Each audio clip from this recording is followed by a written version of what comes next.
Hello, Jamie from Inky&Scrappy, sharing with you today an Ink Road Stamps design team project featuring Roadies Volume 9. So you are glitter glue. So for this one, I'd kind of gotten inspiration from, of course, that glue bottle that's on the stamp set, and of course, the same. So if you are new to Ink Road, they have a lot of fun, snarky, and sweet sentiments, and you will be seeing a lot more of that here and on my other channel. So anything that is a little bit more risque will be on my other channel because, you know, this is kid friendly most of the time. So for this one, I am starting with some ink blending on some heavyweight cardstock. I think it's distress heavyweight cardstock to be exact. So I'm coming in with that Scorched timber oxide and then Lumberjack Plaid, kind of blending them in the middle. I wasn't too worried about them being perfect, and I just wanted some color underneath there to give it, you know, some interest. Now, what am I doing, you ask? I'm actually using some old glitter glue. I have been cleaning in the studio, and I realize I need to either use some of this stuff or lose some of this stuff. So I'm coming in with some old Close to My Heart. I think they're glimmers or something like that. It's glitter. So it's literally glitter glue. And so I was, you know, trying it. I didn't know for sure. I've done it before, I think, but I didn't know exactly how well it was going to work. But it actually worked pretty good. I was pleasantly surprised with the ease of cleanup. I kind of thought it was going to be a hotter mess than it was. So I did do a gradient of like I think it was bronze-ish or brown, and then gold, and then a pinkish tone, and then a deeper red tone. Not that you can see it a whole lot because I might have been a little excessive in my glitter glue usage. But let's be honest, it's glitter glue. You're supposed to be excessive with it, right? Well, because I was so excessive with my glitter glue, I ended up doing a second background. I just grabbed a sheet of white cardstock that was on my desk because A, I needed to go fast. I did not want the glitter glue to dry on all of the things I didn't want it to dry on. So I just ran that over the stencil quickly here. So this one is definitely got it all mixed up. I tried to kind of do, you know, reds here and browns towards the top, but in the long run it just kind of all melded together anyways. So I did leave those I went and cleaned up everything. It actually cleaned up very well with just some water. In the future I would definitely go with probably an A2 or bigger cover plate, like of a design I like, and just do it that way so I could just throw that glittered cover sheet away or use it for another project.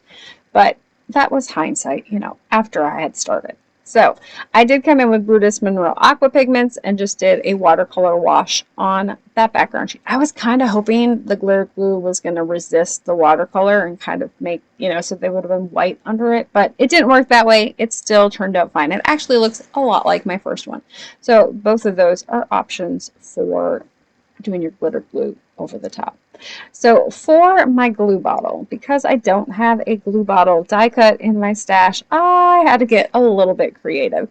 Now I had a viewer send me some extra Lawn Fawn stuff that she had, and so in it was a Say What Critters tag set. And so the Say What Critters tag has the tag and then it has the shaker add-on, and so it worked perfectly to make my glue bottle with. I also pulled out a random, I think it's a paperclip. Yes, so it's just a random paperclip from my die sets. You know, it's from an old one. I'm using some old things today, trying to work through some of those stash things. So I'm going to glue that glue bottle tip onto the other. So if you don't have this particular tag, a rounded rectangle would definitely work. Or, I mean, that was kind of where I was going to go first, and then I saw the tag and I was like, ooh, that would probably work well. So that's what I ended up going with. And then an oval for your tip you know, a long skinny oval would work. Even just hand cutting out a shape that would work for that would probably work well.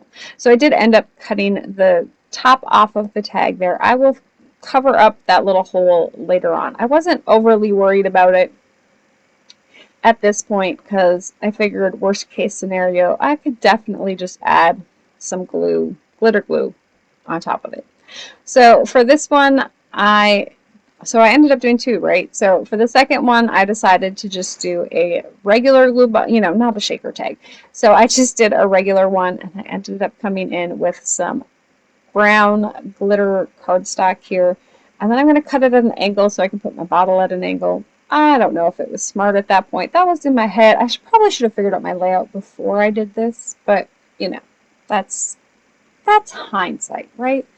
So for my top piece here, I'm cutting that down. I did use some metallic white cardstock from envelopes.com for the outside of my glitter glue bottle. So it does have some more of that shimmer and shine to it.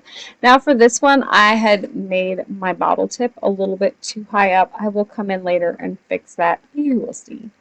So I'm going to run my anti-static powder tool along the inside there to kind of hopefully get the glitter not to stick to that acetate sheet. It is what it is, right? So I am going to come back in with my tag back here, just running some adhesive around the back part, and then of course, well, not adhesive, glue. I did end up overfilling it a little bit, so I had to kind of push my glitter down a little bit. I didn't want it to get stuck in between those pieces of paper and create a gap there. So once that is stuck down, of course, you know, I have to make sure it shakes, right? So I'm going to add a piece of foam tape onto the back of the tip there to add a little bit of support. So at this point is where I was like, do I like it this way or that way? And yeah, so I'm going to cut down my background. Because that glitter glue bottle is white, I felt that I needed to bring in some white cardstock at some point. So of course, using the card base as my white cardstock works very well here. I am going to come in with some larger size score tape to help hold that all down because of that glitter glue, and there's a little bit of warpage on that paper. Using that score tape on the back really tends to help hold it flat. So for this one, I'm bringing in my sentiment to kind of figure out placement here, because the bottle is a little bit bigger than I was probably planning on using, but you know, it turned out cute. So I had to kind of figure out placement on my sentiment here. I decided at this point that I did not like that orange tip color. It was just a little too orange. I don't know. It kind of stuck out like a sore thumb. So I came in with a brown marker and colored that in brown, so it kind of goes with my bottom of my panel there. And then I'm just going to bring in a piece of scratch cardstock here, some brown glossy glaze, some embossing glaze, and then of course some Versamark ink, and stamp that on there. Gonna spread that embossing powder on there, and then of course heat set it. So I don't know if I actually did some anti-static powder tool on my white piece of paper here. Sometimes I'm good about remembering, sometimes I'm not, and I don't think I actually did it this time.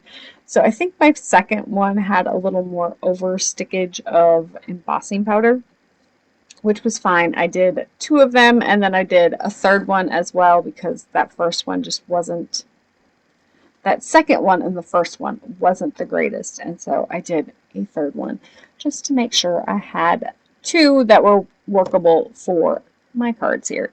So I will run those over to the die cut machine, cut them out with a flag style banner die, and then of course I also cut some red cardstock to go with that red glitter up from a scrap of red. If you saw there, I didn't need the whole thing, and I didn't have one that was bigger so I could layer it, so I was like, well, I can just kind of cheat a little bit and use a scrap, and you will see how small of a scrap I used for the other one. Yeah. So at this point, I'm finishing up adding some glitter on to the tip of the glue bottle there because, you know, glitter glue needs to be everywhere. So I was going to bring in some white. I wanted to put a little heart on there. I just thought it would be kind of cute. And so I brought in some white clay hearts here, and I was like, nope. It just didn't go with all of that glitter. So I brought in a smaller die cut that goes with that tag set and cut those hearts from that matching red glitter cardstock and use that to cover the little hole on my tag. So I'm going to do the same thing with my brown one here. Yeah, you see how much of, I was using the scraps of, every piece, right? Every piece counts, yeah. And this is where I decided, you know what, I really didn't like the placement of that tip. So I cut it off and then I glued it back on. If at first you don't succeed, try again. So I also did that with the brown piece that I'd cut off with those little hearts. And so I'm going to cover up that hole again. And then I'm going to add in some of those little glitter hearts. I just thought they went so well with the glitter underneath there, and they kind of, would be like the little glitter. Maybe it's glitter hearts and not just, maybe it's glitter glue hearts and not just glitter. A little extra. Yeah, I know. So those little teeny tiny ones go in the bottle to kind of, add a little something something. And then I will add a little, one of those middle-sized ones or bigger ones onto my actual sentiment. I just thought it was cute. So, of course, it had to be added in. And so now I'm going to cut down that card base. It is dry enough for me to work with now. And so I kind of wanted to cut this one down and see what I was working with. Because the other one has that white outline, and I thought about doing that white outline. And then I was like, you know what? This one actually is fairly large, fairly in charge, and it just kind of worked. So I did end up coming in with that double-sided score tape and doing the full back on this one as well to help hold it all down, because yes, it's definitely not made for all that glitter glue and then of course the watercolor on top of it. So I will peel this off, kind of bending it back. I haven't done this trick for a little while, but when I do a full panel like this and I have all of that on there and I want to line it up, this is the easiest way to line it up without mucking it up, I guess, because you have a little bit of wiggle room and you can line it up in the corners that aren't exposed and then just pull off the rest of that adhesive. Once you have your two stuck corners down, it stays where you need it to stay. So I did end up bringing in the trimmer there and trimming off the little bit of overage because obviously I'm not the greatest at cutting proper sizes. Yeah, it happens. So I added my sentiment on to this one. And then this was where I was like, ugh, I probably should have done my glitter paper cut the other way or maybe straight up and down. I don't know, but I had to put it at an angle because I cut it at an angle, so that was kind of how that one ended up going. And then I'm going to add a little bit of glitter glue to the tip again, to make it all extra glittery, because there obviously wasn't enough glitter on the background. I did also bring in another sentiment from that Roadies number 9 stamp set on the inside, which you will see here shortly.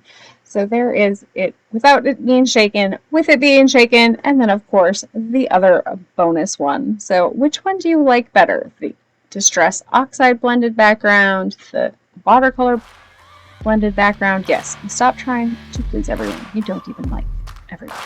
Have an amazing day. Bye!